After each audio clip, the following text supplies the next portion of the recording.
کیا کہا ہم نے؟ موسیٰ. یہ ہم نے کہا حبلا. کیا کہا؟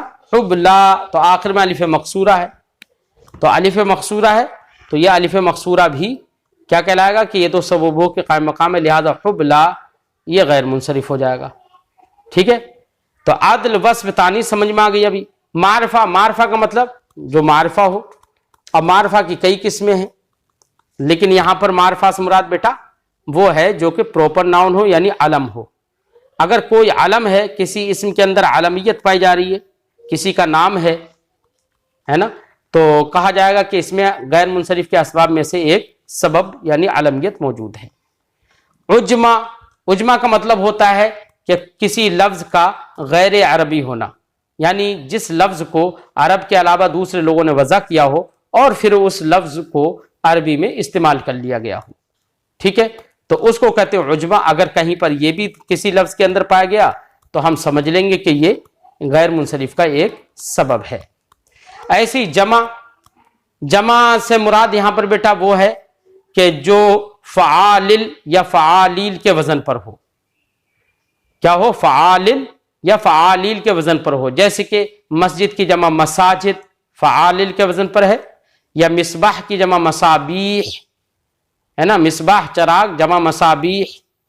ٹھیک ہے، مفاعیل کے وزن پر ہو گئی. تو ان دو وزنوں پر جو جمع آئے اس کو وہ غیر منصرف ہونے کا سبب ہوتی ہے.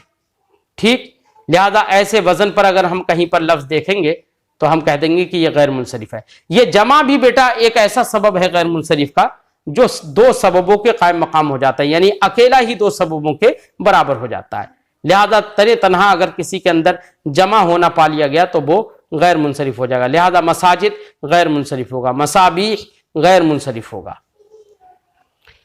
اور ترکیب، ترکیب کا مطلب یہ ہے بیٹا کہ دو کلموں کو ملا کر ایک کر دیا گیا ہو اور ان دونوں میں سے کوئی بھی کلمہ حرف نہ ہو. کیا؟ کوئی بھی کلمہ حرف نہ ہو. تو اگر دو کلموں کو ملا کر ایک کر دیا گیا ہو اور کسی کا ایک کا ہی نام رکھ دیا گیا ہو وہ، تو وہ بھی غیر منصرف ہونے کا ایک سبب ہے. جیسے باعلا بک، آپ نے پڑھا تھا نا، بالا بک. تو بالا بک یا ایسی ہم نے ایسی کہا جاتا ہے معدی کرب. تو معدی ایک الگ لفظ ہے، کرب ایک الگ لفظ ہے، دونوں کو ملا کر ایک صحابی رسول کا نام بن گیا معدی کرب.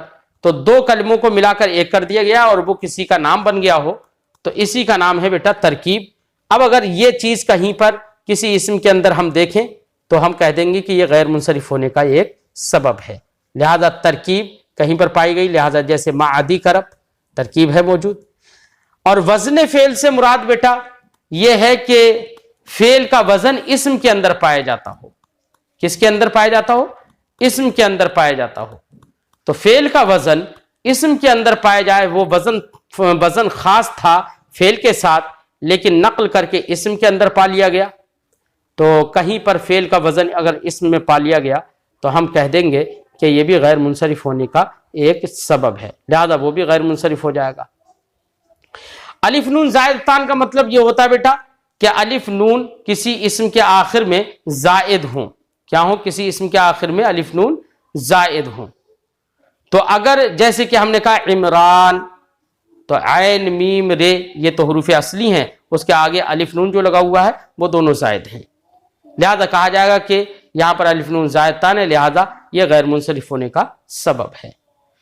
اب یہ ساری چیزیں، یہ اسباب منع صرف میں سے دو سبب اگر کسی بھی اسم کے اندر پا لیے گئے یا ایک سبب ایسا پا لیا گیا جو دو سببوں کے قائم مقام ہو، اور وہ سبب جو دو کے قائم مقام ہو جاتا ہے وہ کون سے سبب ہے؟ وہ ایک تو ہے الف مقصورہ اور الف ممدودہ، اور ایک ہے جمع یعنی جمع منتہی الجموع اسے کہتے ہیں. ٹھیک ہے، اگر ان اسباب میں سے کوئی سبب، دو سبب یا ایک سبب پا لیا گیا کسی اسم کے اندر تو ہم کہیں گے کہ وہ اسم غیر منصرف ہے. ٹھیک ہے، اب جب غیر منصرف ہے تو حالت رفعی میں تو ضمہ آئے گا، لیکن حالت نصبی اور جری دونوں میں اس پر فتحہ آئے گا. ٹھیک ہے، اسی کو صاحب کی کتاب کہتے ہیں، جو مثالیں دیتے ہیں، جیسے کہ عدل کی مثالیں، جیسے کہ عمر یہ عامر سے نکل کر آیا ہے. احمر یہ صفت کی مثال ہے، وصف کی مثال ہے، کیونکہ احمر کا معنی ہے سرخ ذات، وہ ذات جس کے اندر سرخی ہو. تو دیکھو احمر نے دلالت کی ایک ذات مبہم پر، ذات معین پر نہیں بلکہ ذات مبہم پر، جو ذات مبہم سرخی سے موصوف ہے. ٹھیک ہے، یہ وصف کی مثال ہو گئی. طلحۃ یہ تانیث کی مثال ہو گئی، تانیث جو تانیث بتا جو ہوتی ہے جس میں. ایسی زینب یہ بھی تانیث کی مثال ہے نا، تانیث کی بھی مثال ہے اور معرفہ یعنی علم ہونے کی اور علم کی بھی مثال ہے. لیکن زینب میں جو تانیث ہے بیٹا وہ تانیث مقدر ہے. ٹھیک ہے، اور علم بھی ہے، کسی کا نام ہے. زینب صحابی رسول کا اور نبی کریم صلی اللہ علیہ وسلم کی بیٹی کا نام ہے. تو یہ بھی غیر منصرف ہونے کا سبب ہے. ابراہیم یہ بیٹا عجمہ کی مثال ہے، کیونکہ ابراہیم جو ہے عربی کا لفظ نہیں ہے، ایک عربی کے علاوہ دوسری زبان کا لفظ ہے، لیکن عربی میں استعمال ہو گیا وہ، تو اس کو کہتے ہیں بیٹا عجمہ. لہذا عربی میں استعمال ہونا یہ بھی کیا ہے، غیر منصرف ہونے کی علامت اور پہچان ہے. ایسی مساجد یہ جمع کی مثال ہے، کیونکہ مفاعل کے وزن پر ہے نا. ایسی معدی کرب یہ جمع یہ ترکیب کی مثال ہے. کس کی مثال ہے؟ ترکیب کی، کہ معدی الگ ہے کرب الگ ہے، دو لفظوں کو ملا کر، دو اسموں کو ملا کر ایک کر دیا گیا ہے. ٹھیک ہے، اور دونوں میں سے کوئی حرف بھی نہیں ہے. ایسی احمد یہ کس کی مثال ہے؟ وزن فعل کی. وزن فعل افعال کے وزن پر متکلم کا صیغہ ہوتا ہے نا فعل مضارع میں. ٹھیک ہے، لیکن احمد کسی کا نام ہے، لہذا یہ غیر منصرف ہونے کا سبب بنے گا کیونکہ فعل کے وزن پر ہے. ٹھیک، ایسی ایک مثال ہے عمران، یہ الف نون زائد تان کی مثال ہے، کیونکہ عین میم رے یہ اصلی ہیں، اس کے بعد الف نون زائد ہے، وہ زائدہ کر دیے گئے ہیں. اب یہ اگر غیر منصرف ہوگا تو اعراب کیا ہوگا؟ تو فرماتے ہیں رفعش بضمہ باشد، حالت رفع میں ضمے کے ساتھ اعراب ہوگا، والنصب و جر بفتحہ، اور حالت نصبی اور جری میں فتحے کے ساتھ اعراب ہوگا. ایک کی مثال دے کر دکھا رہے ہیں، جیسے جاء عمرو. ٹھیک ہے، دیکھو تنوین نہیں آئی، غیر منصرف ہے چونکہ. جاء عمرو حالت رفع میں ضمہ آ گیا، اور رأیت عمرا مررت بعمرا، تو دیکھو حالت نصبی اور حالت جری دونوں میں فتحہ آ گیا نا، تو حالت نصبی اور جری میں فتحے کے ساتھ اعراب ہوگا غیر منصرف کا. ٹھیک ہے بیٹا.